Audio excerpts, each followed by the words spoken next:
Hello everyone, स्वागत है आप सभी का हमारे यूट्यूब चैनल पर। मैं विकास और आज हम पढ़ेंगे अंग्रेज़ी का नया टॉपिक जिसका नाम है कंडीशनल सेंटेंस। देखिए दोस्तों, कंडीशनल सेंटेंस क्या होता है? एक ऐसा सेंटेंस जिसमें दो क्लास दिए हुए होते हैं, दोनों क्लास एक दूसरे से रिलेटेड होते हैं, एक क्लास में कोई कंडीशन रखी हुई होती है। इस तरीके से बनता है कंडीशनल सेंटेंस। जिसमें कंडीशन होती है दोस्तों, उसको बोलते हैं इफ़ क्लास। अब इफ़ क्लास का मतलब नहीं होता है केवल कि ये आपको इफ़ से ही शुरू मिलेगा। चलिए एक एग्ज़ाम्पल से देखते हैं कि कंडीशनल सेंटेंस क्या होता है। तो देखिए, जैसे मैंने लिखा,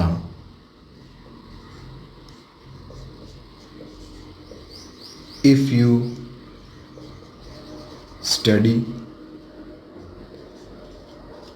यू विल सक्सीड, कि अगर आप पढ़ेंगे तो आप सफल हो जाएंगे। अब यहाँ देखिए दोस्तों, ये वाला है, ये इफ़ क्लास है, ये दूसरा क्लास है, दोनों क्लास एक दूसरे से रिलेटेड है। तो ये कौन सा सेंटेंस बनता है? Conditional sentence. अब देखिए दोस्तों, ऐसा नहीं है कि जो ये इफ़ क्लास है वो पहला ही होना चाहिए, ये बाद में भी हो सकता है। जैसे हम एक और एग्जाम्पल है, जैसे लिखें, you can't progress unless you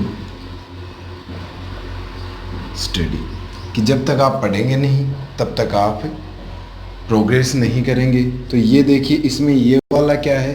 if class है, दोनों एक दूसरे से रिलेटेड है, यहाँ आपको एक कंडीशन रखी गई है। तो ये कौन सा सेंटेंस हो गया? कंडीशनल। अब देखिए, इफ़ क्लास ज़रूरी नहीं है केवल इफ़ से ही शुरू हो, ये if, unless, before, after, when, in case, बहुत सारे शब्दों से शुरू हो सकता है।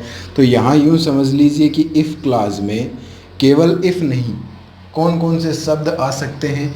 हम लिख सकते हैं, इफ़ तो रहता ही रहता है, unless, until, in case, when, before, after, provided. तो देखिए, इस तरीके के शब्द होते हैं, ये आते हैं आपके इफ़ क्लास में। कंडीशनल सेंटेंस क्या होता है? एक सेंटेंस जिसमें दो क्लास दिए हुए हों, दोनों एक दूसरे से रिलेटेड हो या एक दूसरे पे निर्भर करते हों, वो होते हैं कंडीशनल सेंटेंस। दोनों क्लास में से एक होता है आपका इफ़ क्लास, यानी जिसमें एक कंडीशन रखी होती है, इफ़ के साथ हो सकती है, बाकी इन शब्द में से किसी के साथ भी हो सकती है। ये तो हुआ कि कंडीशनल सेंटेंस होता क्या है। अब देखिए दोस्तों, ये होते हैं तीन टाइप के कंडीशनल सेंटेंस, होते हैं तीन टाइप के। अब आप इसको एक बार देख लीजिए, फिर बात करते हैं कि तीन टाइप के कौन कौन से होते हैं, क्या इनके नियम होते हैं, क्या इन तीनों में डिफरेंस होता है, किस तरह के रूल हैं जो हमें याद रखने हैं, क्या इनका स्ट्रक्चर होता है। एक बार के लिए आप इसका स्क्रीनशॉट ले लीजिए। अब देखिए दोस्तों, तीनों कंडीशंस हमारे सामने हैं, एक एक करते इनको समझते जाते हैं। अब देखिए, पहली कंडीशन में क्या कह रहा है, ये इफ़ प्लस जो भी लिखा हुआ है इसको आपको समझना है कि जो दो क्लास हमने बात की थी उसमें से इफ़ क्लास के साथ, यानी केवल इफ़ नहीं, इफ़, अनलेस, अनटिल, प्रोवाइडेड, वो सारे शब्द हैं, उनके साथ अगर हमें V1 या V1 के साथ एस या ई एस मिले, यानी प्रेजेंट सिंपल टेंस मिले इफ़ के साथ, तो जो दूसरा क्लास है उसमें हमें क्या करना है? उसमें आपको लिखना चाहिए will, shall, can, may, should, और ये सारे मॉडल्स आ गए तो इनके साथ क्या जुड़ेगा? Base form. यानी पहली कंडीशन क्या है कि अगर इफ़ क्लास में V1 या V1 के साथ एस या ई एस मिले तो आपको जो दूसरा क्लास बचता है उसमें will, shall, can, may, should plus V0, इनमें से कोई एक होना चाहिए। चलिए अब एग्जाम्पल लेके देखते हैं इसका। जैसे मैंने लिखा, इन केस इट रेन्स। अब देखिए, इफ़ क्लास में हमने क्या लिखा? V1 के साथ एस या ई एस। तो जो सेकंड क्लास है उसमें क्या आना चाहिए? इनमें से कुछ एक। तो हम कह सकते हैं आई शैल स्टे इंडोर्स, यानी अगर बरसात हुई तो मैं घर के अंदर ही रहूँगा। तो देखिए, ये अपना इफ़ क्लास यानी कंडीशन वाला, और इफ़ का मतलब बताया था केवल इफ़ से नहीं, इन सारे शब्दों से। और दूसरे में क्या है, शैल प्लस V0। अब देखिए दोस्तों, इसमें एक एक्सेप्शन कह सकते हो आप, एक अपवाद भी होता है, यानी अपवाद नहीं, आप कह सकते हो या तो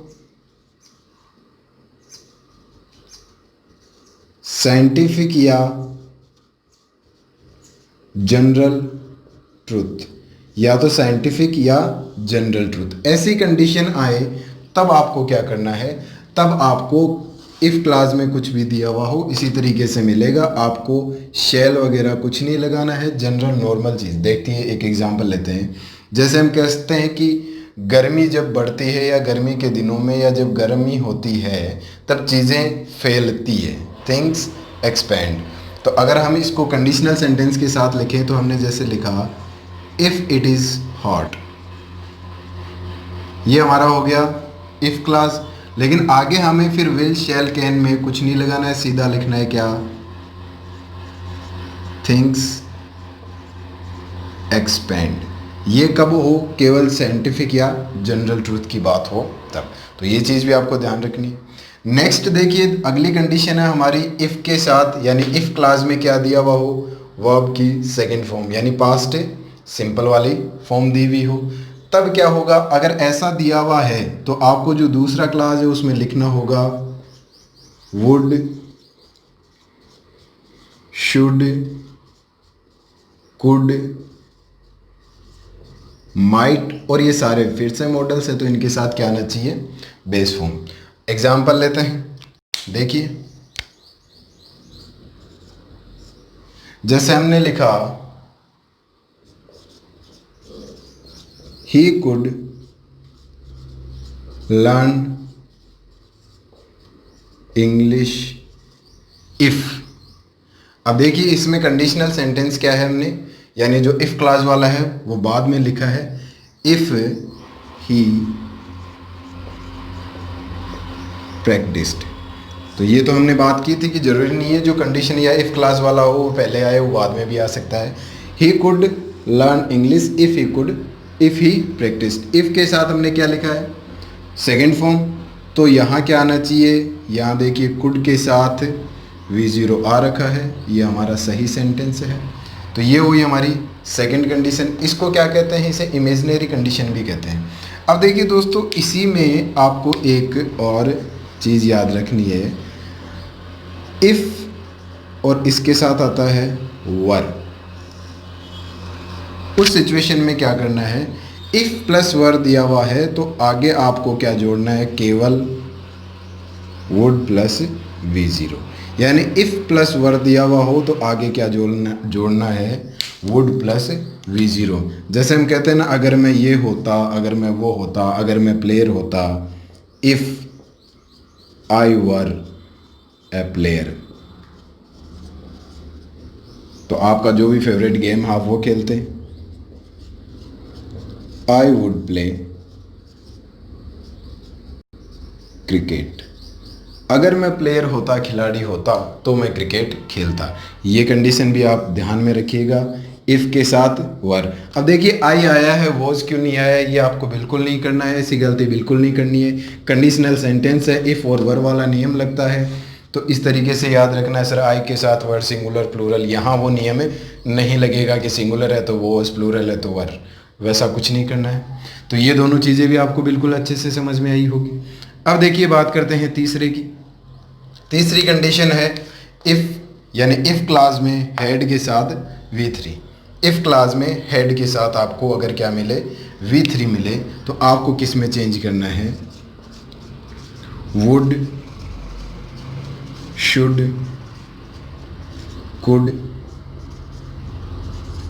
माइट, और इनके साथ हैव, और हैव के साथ आपको क्या मिलेंगी, वो आपकी थर्ड फॉर्म। देखिए तीसरे को बहुत अच्छे से ध्यान रखना, इसको कहते हैं इम्पॉसिबल कंडीशन ऑफ पास्ट भी कहा जाता है। क्या कहा जाता है दोस्तों, इम्पॉसिबल कंडीशन ऑफ पास्ट भी से कहा जाता है। अब देखिए इसका एक एग्जांपल लेते हैं, हम लिखें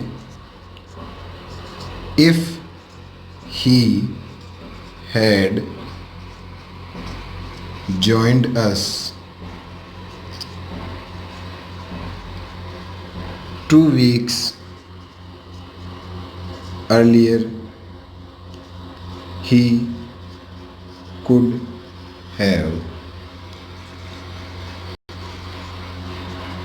completed his syllabus। अगर वह 2 हफ्ते पहले ज्वाइन करता तो वो अपना सिलेबस पूरा कर चुका होता। इसे सिलेबस कहते हैं दोस्तों। सिलेबस अपन जनरली प्रोनाउंसिएट करते हैं, रियल में इसका प्रोनाउंसिएशन होता है सिलेबस। अब देखिए तीनों ही कंडीशन एक बार फिर से रिपीट कर लेते हैं। पहली कंडीशन हमें क्या कहती है, अगर इफ़ क्लास में V1 या V1 के साथ S या ES हो तो जो दूसरा क्लास है उसमें विल, शैल, कैन, मे और शुड के साथ V0 लगाना है। अगर साइंटिफिक और जनरल ट्रूथ की बात है तो ये सेकंड वाले क्लास में सिंपल सा लिखना है, जैसा होता है प्रेजेंट सिंपल में चलना है, कोई आपको कुछ नहीं चेंज करना।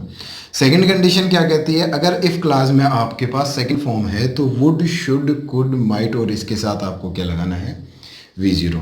और अगर इफ़ प्लस वर वाली कंडीशन है तो केवल आपको क्या लगाना है, वुड लगाना है। इफ़ प्लस वर आता है तो केवल क्या लगाना है, वुड लगाना है। तीसरी कंडीशन क्या है, if plus head plus V3 यानी वर्ब की थर्ड फॉर्म हो तो वुड, शुड, कुड और माइट के साथ हैव प्लस वर्ब की थर्ड फॉर्म लगानी है। सबके एग्जाम्पल्स हमने देखे हैं। अब इसका एक स्क्रीनशॉट आप ले लीजिए। स्क्रीनशॉट आपने ले लिया होगा। उम्मीद करता हूँ आज का आपको सेशन बहुत पसंद आया होगा। अब देखिए इसमें एक ख़ास बात और अगर हम करें तो ये आपको ध्यान रखना है कि जो भी कंडीशनल सेंटेंस होंगे इनके साथ आपको केवल यही जोड़ना है। अगर मान लिए इफ़ के साथ will, shall, can, may, might ये आता है तो गलत हो जाएगा। यानी आपको क्या, इफ़ वाले क्लोज में will, shall, can, could, would इस तरह की कोई भी चीज़ मिलती है तो वो क्या हो जाएगा दोस्तों, गलत हो जाएगा।